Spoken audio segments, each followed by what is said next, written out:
ನಿವೇಶನ ಕಬಳಿಸಿರುವ ವಿಚಾರವಾಗಿ ಚಾಮರಾಜಪೇಟೆ ವಿಧಾನಸಭಾ ಕ್ಷೇತ್ರದ ಶಾಸಕ ಜಮೀರ್ ಅಹಮದ್ ಕುಟುಂಬಸ್ಥರ ವಿರುದ್ಧ ಆರೋಪ ಕೇಳಿಬಂದಿದ್ದು, ಈ ಸಂಬಂಧ ಸಂಪಿಗೆಹಳ್ಳಿ ಪೊಲೀಸ್ ಠಾಣೆಯಲ್ಲಿ ಪ್ರಕರಣ ದಾಖಲಾಗಿದೆ.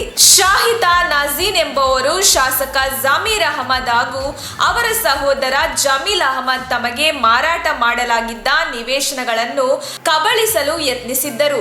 ಪ್ರಶ್ನಿಸಿದರೆ ಅವರ ಕಡೆಯವರು ಬೆದರಿಕೆ ಹಾಕಿದ್ದರು ಎಂದು ಆರೋಪಿಸಿ ನ್ಯಾಯಾಲಯದಲ್ಲಿ ಖಾಸಗಿ ದೂರು ಸಲ್ಲಿಸಿದ್ದರು.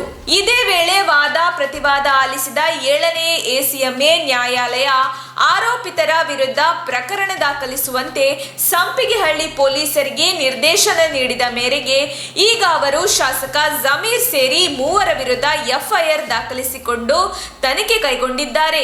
2015ರಲ್ಲಿ ಚೊಕ್ಕನಹಳ್ಳಿ ಬಡಾವಣೆಯಲ್ಲಿರುವ ನಿವೇಶನವನ್ನ ಜೆಸಿ ನಗರ ನಿವಾಸಿ ಶಾಹಿದಾ ನಾಜೀನ್ ಎಂಬುವರು ಜಮೀರ್ ಕುಟುಂಬಸ್ಥರಿಂದ ಖರೀದಿ ಮಾಡಿದ್ದರು. 2018ರಲ್ಲಿ ಜಮೀರ್ ಕುಟುಂಬಸ್ಥರಿಂದಲೇ ಮತ್ತೊಂದು ಸೈಟ್ ಖರೀದಿಸಿದ್ದರು. ನಿವೇಶನ ಖರೀದಿಸಿ ಕೆಲ ವರ್ಷಗಳಾದರೂ ಸೈಟ್ಗಳ ಕಡೆ ಗಮನ ಹರಿಸಿರಲಿಲ್ಲ. ಈ ಮಧ್ಯೆ ಮಾರಾಟ ಮಾಡಿದ್ದ ಜಮೀರ್ ಕುಟುಂಬದಿಂದಲೇ ಸೈಟ್ಗಳನ್ನು ಕಬಳಿಸಲು ಯತ್ನಿಸಿದ್ದಾರೆ.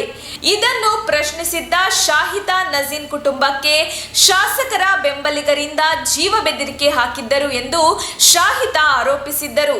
ಸದ್ಯ ಸಂಪಿಗೆಹಳ್ಳಿ ಪೊಲೀಸ್ ಠಾಣೆಯಲ್ಲಿ ಪ್ರಕರಣ ದಾಖಲಾಗಿದೆ. ನಮ್ಮ ತುಮಕೂರು ಮಾಧ್ಯಮದ ವಿಶೇಷ ಸುದ್ದಿಗಳನ್ನು ನಿರಂತರವಾಗಿ ಪಡೆದುಕೊಳ್ಳಲು ಚಾನೆಲ್ ಅನ್ನು ಸಬ್ಸ್ಕ್ರೈಬ್ ಮಾಡಿ. ಕ್ಷಣ ಕ್ಷಣದ ಸುದ್ದಿಗಳಿಗಾಗಿ www.nammathumakuru.com ಗೆ ಭೇಟಿ ನೀಡಿ.